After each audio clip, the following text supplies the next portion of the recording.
Halo guys, kembali lagi bersama kita Fedi Channel. Kali ini saya akan membahas tentang smartwatch bermerek Viata. Merek Viata ini adalah merek dari lokal ya, Indonesia. Cuma barangnya bukan dari lokal. Nah, ini kita buka saja untuk isinya apa aja, dan ini kartu garansi.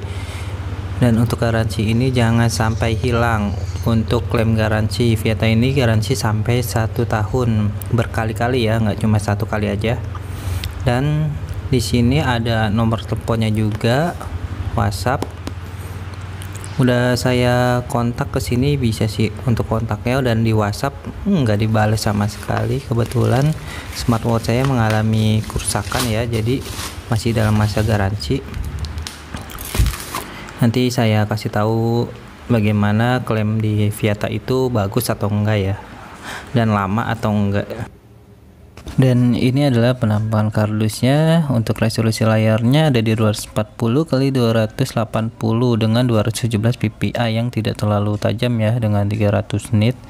Jadi layar itu tidak terlalu, warnanya nggak terlalu gonjreng ya. Dan spesifikasinya bisa kita lihat di sini dengan baterainya 200 mAh, yang 2 UI, dan ini tuh baterainya 200, tidak terlalu awet. Saya pakai 2 hari 3 hari sudah habis.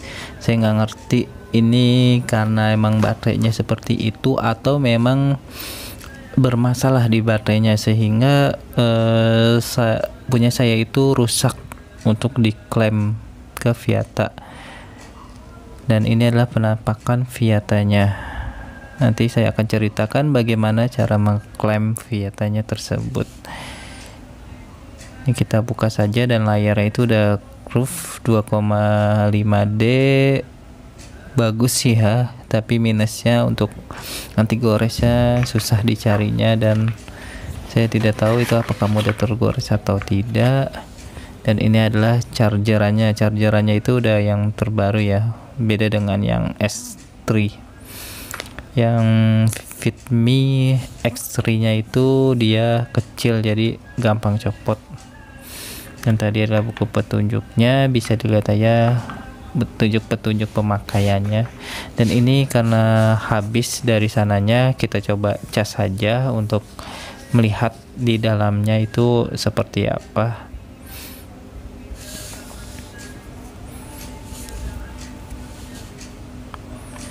Dan enaknya untuk strapnya itu udah quick release ya, walaupun ya agak susah juga memasukinya quick release itu karena harus mengepaskan lubangnya itu. Untuk strapnya begitu halus ya, enak. Untuk strapnya tuh enak, bagus strapnya. Viata itu adalah produk yang recommended ya menurut saya, karena dia harganya itu terjangkau, dan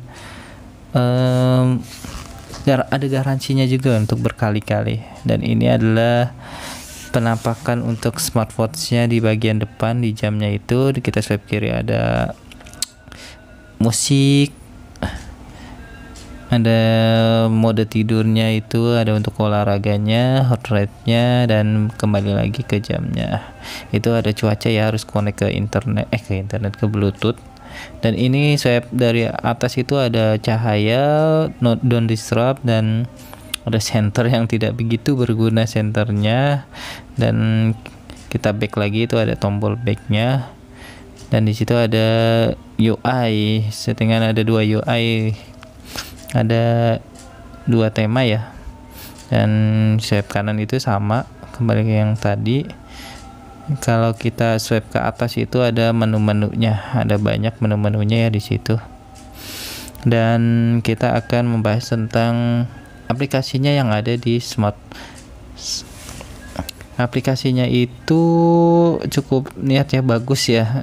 Aplikasinya nggak ngasal, enak dilihatnya, di operasinya juga enak. Tapi masalahnya kalau di handphone kita berbahasa Indonesia, maka di situ bahasanya ngaco banget bahasanya. Harus bahasa Inggris ya untuk smartphone kita, agar di aplikasinya itu juga enak. Dan ini watch face-nya bagus-bagus ya, watch face terbaru.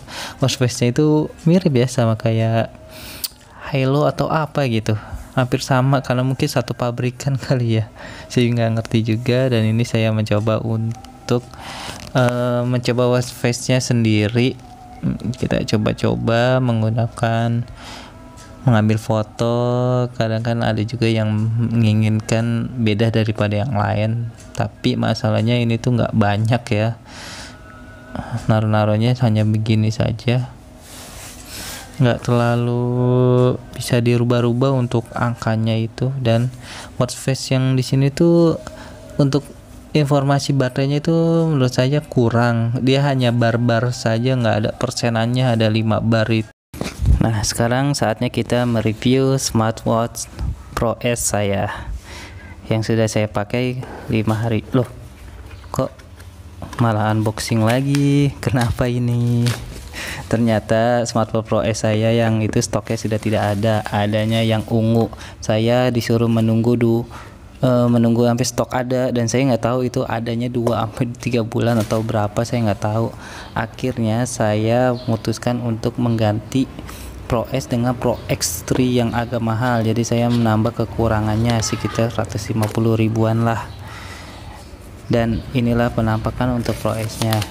Awalnya kerusakannya itu saya pakai ini hanya sekitar 5 hari saja ya, udah tidak bisa menyala. Di tanggal 11 Juni itu jam 4 pagi saya rusak tuh, saya chat di Tokopedia dan diminta untuk kalibrasi baterainya. Caranya itu dengan cas selama 6 jam tanpa terputus, dan disarankan memakai adaptor yang 6 watt sampai 12 watt atau 5 volt 1,2 ampere atau 5 volt 2,4 ampere. Tapi setelah saya lakukan tetap tidak bisa ya. Ditanyakan lagi apakah pernah terjatuh, terbentur atau terendam air.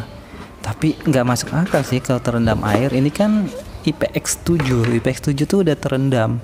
Jadi kalau misalnya rusaknya karena itu ya nggak usah lah ditanyain lagi.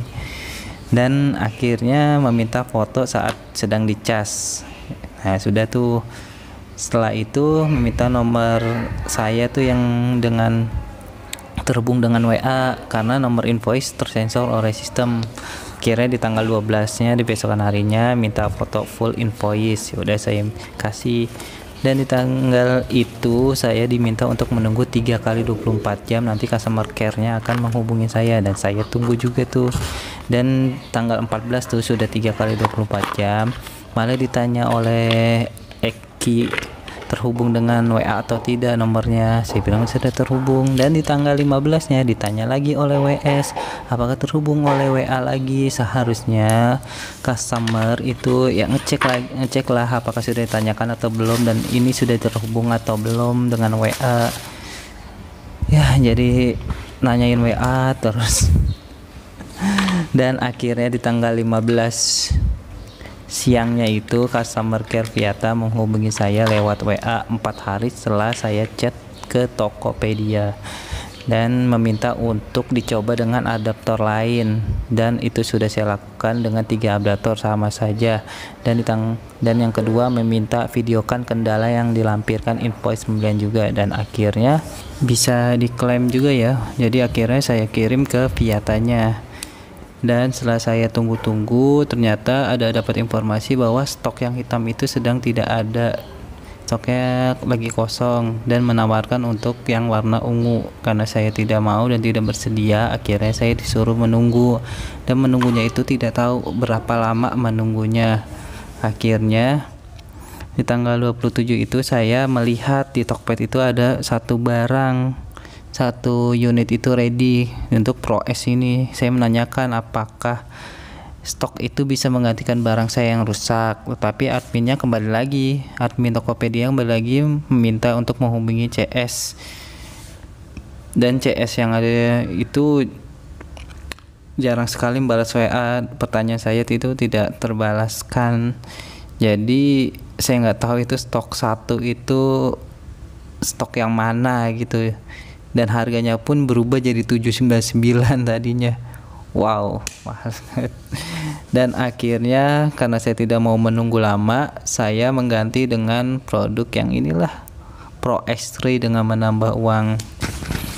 Dan kesimpulannya menurut saya untuk produk Viyata ini sebenarnya bagus, dengan harga segitu tuh cukup bagus ya, dengan produk lokal dan berani garansi setahun terus menerus. Terbukti punya saya ini yang rusak Pro S dan digantikan lagi oleh Pro X3 ini, baru sehari pakai sudah rusak juga tampilannya, dan digantikan lagi, sudah 3 kali saya digantikan. Tapi saya nggak kapok juga ya pakai ya Viyata ini, karena merasa nyaman dibandingkan dengan produk lain yang nggak ada garansinya. Ya saya lebih memilih ini. Mungkin produk lain dengan kualitas yang sama itu bisa beda 100 ribuan, tapi yang didapat itu lebih gitu. Jadi dengan kenyamanan dan dengan strap yang lebih lembut, dengan sistem yang lebih bagus, semua itu ya ada harganya. Dan baterainya mungkin yang di Viyata ini lebih awet untuk berapa lama, dan yang mungkin lebih murah itu ada smartphone yang harga 100 ribuan itu mungkin ya baterainya setahun kemudian bisa ngedrop terus gitu. Ini sih recommended banget buat saya, cuman kembali lagi untuk customer care-nya itu diperbaiki lah untuk pelanggan-pelanggannya agar bisa memuaskan. Itu saya dari saya, dan selanjutnya saya akan mereview Fitme Pro X3. Ini cakep sih, tampilannya lebih gonjreng, lebih bagus. Terima kasih.